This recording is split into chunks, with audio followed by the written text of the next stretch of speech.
Salam sehat Bapak Ibu Sobat Muda yang berbahagia. Menjadi penceramah atau dharma duta memang sebuah pilihan. Tentu pilihan ini adalah pilihan yang tepat, yang cocok bagi mereka yang ingin menyebarkan kebaikan dalam bentuk pengajaran dharma. Tetapi tentu saja menjadi pembabar dharma membutuhkan keahlian. Selain kemauan yang kuat, juga keahlian dalam hal membabarkan dharma. Selain materi-materi harus dia kuasai, dia juga harus mampu membabarkan dharma dengan baik, dengan runut dari materi-materi yang akan disampaikan. Yang juga dia harus kuasai adalah menguasai para pendengarnya, umat-umat yang mendengarkan dharma yang dibabarkannya. Bisa saja ketika dia mengabarkan dharma, ada terkadang umat yang mengacuhkan babaran dharma yang disampaikannya.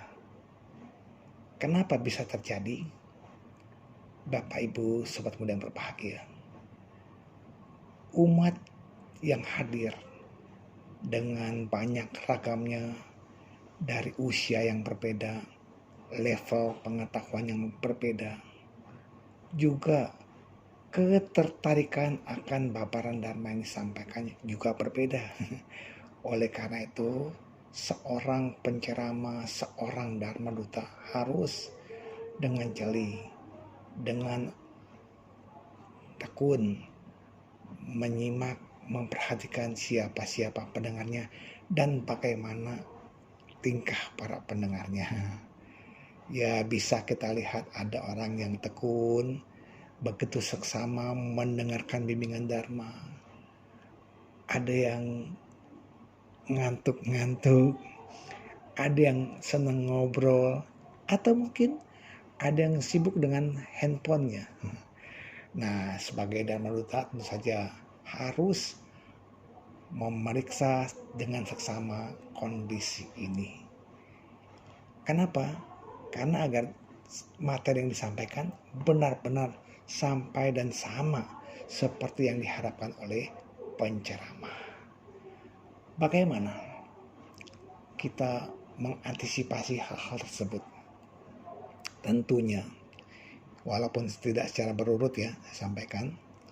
Yang pertama, seorang penceramah harus benar-benar merasakan, benar-benar mendalami kondisi umat yang dihadapinya, sehingga mengajak umat itu hadir dalam babaran dharma yang disampaikan, sehingga penceramah benar-benar ada di tempat itu, dan umat pun benar-benar merasa kehadiran dharma duta. Artinya, dharma duta dan umat berkomunikasi dua arah.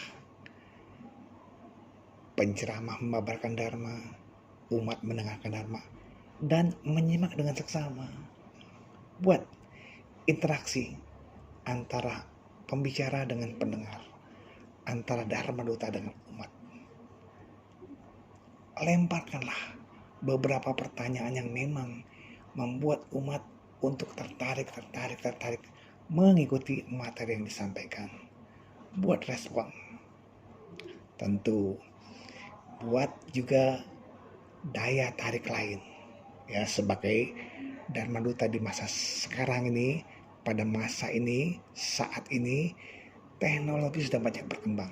Kita pakai PowerPoint, kita pakai video. Kenapa? Untuk membuat daya tarik kepada umat-umat. Ada juga sisipkan lagu-lagu yang cocok dengan topik yang kita sampaikan. Ya, supaya apa? Supaya nyambung antara materi dengan topik yang kita bahas. Yang tidak boleh kita lupa Bapak Ibu Sobat yang berbahagia, seorang Dharma Duta, seorang penceramah juga memperhatikan bagaimana ketertarikan umat tersebut. Yang kita juga memperhatikan waktu. Ingat, jangan terlalu panjang atau mungkin waktu yang melampaui batas dari yang sudah ditentukan. Kenapa? Karena bisa membosankan. Tentu saja seorang Dharma Duta pun patut menyelingi dengan humor-humor yang bisa membuat umat tersenyum, kita tahu. Tapi ingat, seorang penceramah, seorang Dharma Duta bukan pelawak. Ya, itu. Jadi di sini kita bisa melihat apakah pendengar itu cuek, apakah pendengarnya itu memperhatikan dengan seksama. Jangan ya. Semoga babaran Dharma yang kita sampaikan dalam bahasa yang komunikatif. Kita menyampaikan pesan Dharma dan umat mampu memahami. Bahkan pada saat yang tepat umat bisa langsung ikut interaktif. Bagaimana?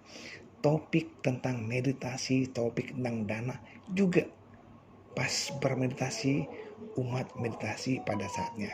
Pas berdana, umat segera bergegas mempersiapkan dana. Pas melakukan pelimpahan jasa pun demikian. Semoga umat mampu memahami apa yang kita sampaikan. Demikianlah paparan Dharma yang singkat ini, semoga bermanfaat buat kita semua. Terima kasih. Salam sehat selalu. Namo Buddhaya.